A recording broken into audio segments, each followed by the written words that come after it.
दोस्तों, आज की कहानी है एक चतुर पत्नी। गांव में एक दर्जी रहता था जो बड़े छोटे सबके कपड़े सिलता था और उस कमाई से 2 टक का खाना अपनी पत्नी को खिलाता था।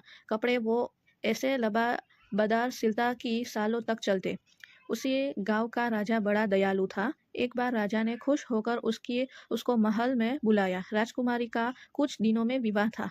राजा ने दर्जी को राजकुमारी के लिए अच्छे से अच्छे कपड़े बनाने का आदेश दिया। राजकुमारी का विवाह उसकी मर्जी के खिलाफ हो रहा था। राजकुमारी किसी और को चाहती थी। उसका कपड़े सिलने का जरा भी मन न था। दर्जी दूसरे दिन सुबह राजकुमारी के कपड़े की सिलाई के लिए माप लेने आ गया। राजकुमारी ने विवाह से उसने दर्जी को अपने शयन कक्ष में बुलाया। दासियों को कमरे से बाहर चले जाने का आदेश दे दिया। जैसे ही दर्जी ने माप लेना शुरू किया, कुछ ही क्षणों में राजकुमारी जोर जोर से रोने लगी। पूरे महल को सुनाई दे वैसे वह चिल्लाना शुरू कर दी। दर्जी डर के मारे स्तब्ध हो गया। उसको कुछ समझ में आए उससे पहले ही राजकुमारी के शयन में सब दौड़े चले आए। सिपाही, दासियों और स्वयं राजा खुद भागते हुए इकट्ठा हो गए। राजकुमारी ने दर्जी पर उसकी छेड़ती का आरोप लगा दिया। दर्जी खड़ा खड़ा काँप रहा था। उसने रातों रात राजा को बताया कि उसने ऐसा कुछ भी नहीं किया है, लेकिन राजा ने एक न सुनी। दर्जी को कैद कर लिया और मौत की सजा सुना दी। राजा ने ऐलान कर दिया कि जब तक राजकुमारी पूर्णतया स्वस्थ नहीं हो जाती, उसका विवाह नहीं होगा।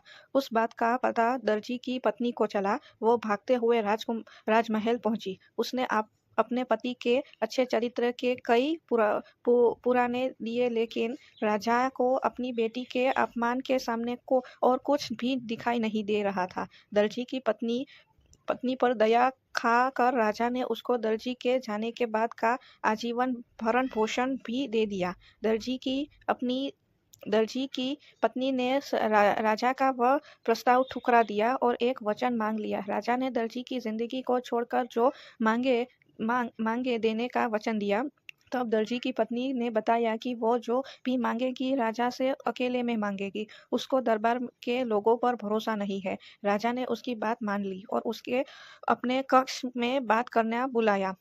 तभी कुछ क्षणों में राजा के कक्ष से जोर जोर से रोने की आवाजें आने लगी। सब इकट्ठा हो गए। राजा क्रोध से तिलमिला उठा। तभी दर्जी की पत्नी ने सबको बताया कि राजा ने उसके साथ दुर्व्यवहार किया है। बुजुर्ग राज दरबार सब राजा को गुनाह की नजर से देखने लगे। अब राजा को पूरी बात समझ में आई। उसको तुरंत दर्जी को रिहा करने का आदेश दे दिया। उसने दर्जी और उसकी पत्नी से अनजाने में हुई अपराध की माफ़ी मांगी। दर्जी की पत्नी ने भी राजा पर लगाए गलत गुनाहों की माफ़ी मांगी। दोनों सम्मान के साथ घर पहुंचे और अपनी ज़िंदगी साथ में हंसी खुशी बिता दी। दोस्तों, इस कहानी को आप पसंद करते हो तो लाइक और शेयर ज़रूर करना और सब्सक्राइब करें हमारे